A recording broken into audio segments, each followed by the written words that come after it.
பர்ஃபெக்டாக வாழ்ந்ததுனால தான் நான் கர்த்தரை ஏற்றுக்கொள்கிறார், அதனால தான் என்ன ஆசீர்வதிக்க, அதனால தான் நான் இப்படி இருக்கிறேன்.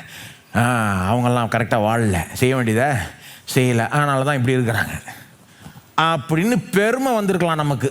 நம்ம யாரும் பர்ஃபெக்டாக ஒன்றும் வாழ்கிறது இல்லை அப்படின்னு நினைக்கிறவங்க முட்டாள்தனம். அது உண்மை அவங்கள்ட்ட மறைக்கப்படுது, வஞ்சிக்கப்படுகிறார்கள், அது வேறு விஷயம். ஆனால் பேசுகிறது முறை அப்படி பேசிப்பாங்க, பர்ஃபெக்டாக வாழ்கிற மாதிரி. ஆனால் நான் என்ன சொல்கிறேன், ஒருவேளை அப்படி வாழ்ந்து அது நிமித்தமாய் நீதிமான் என்று அந்த தீர்ப்பை தேவனிடத்திலிருந்து நம்ம பெற்றிருந்தோம் என்றால் எப்படி இருந்திருப்போம்? பெருமை பிடிச்சவங்களா இருந்திருப்போம்,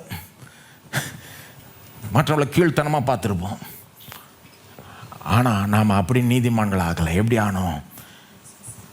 சுத்த கிருபை.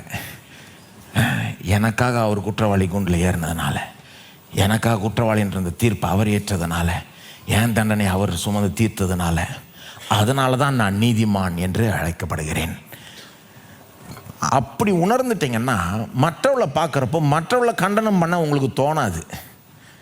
ஒருவேளை அவங்க தப்பு செஞ்சால் கூட அவங்க ஓவராக அவங்க தப்பை பெருசுப்படுத்த உங்களுக்கு என்ன தோணாது. ஏன்னா உங்கள் தப்பை கடவுள் பெருசுப்படுத்தலையே,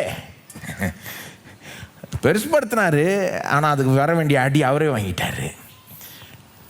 ஆகவே மற்றவர்கள் தப்பு செய்கிறப்போ, பாவம் செஞ்சால் கூட, சரியாக இல்லாதப்போ கூட அவங்கள எக்ஸ்போஸ் பண்ணி, அவங்கள அவமானப்படுத்தி, அவங்கள மட்டம் தட்டி பேசி, அவங்கள குற்றம் சாட்டி, அவங்கள கண்டனம் பண்ணி, அவங்கள போட்டு ஒரே முட்டை அமுக்கி இப்படிலாம் பண்ண தோணாது நமக்கு. ஏன்னா தேவன் நம்மளை அப்படி நடத்தலையே.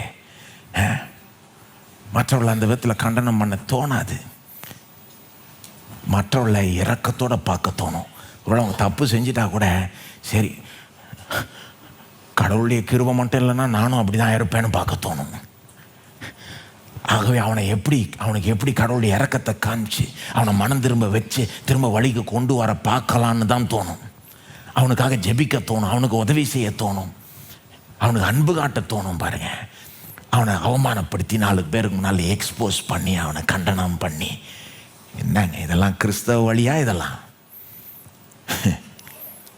இந்த சத்தியம் உள்ள நல்லா இறங்கிடுச்சுன்னா, எனக்காக குற்றவாளி கூண்டில் ஏறினார்ப்பா, இவர் குற்றவாளின்ற தீர்ப்பை ஏற்றார்ப்பா, இப்படி தான் நான் நீதிமான் ஆனேன். ஆகவே மற்றவளை பார்க்குறப்போ எனக்கு ஒரு இரக்கத்தின் கண்ணோட பார்க்குறேன்.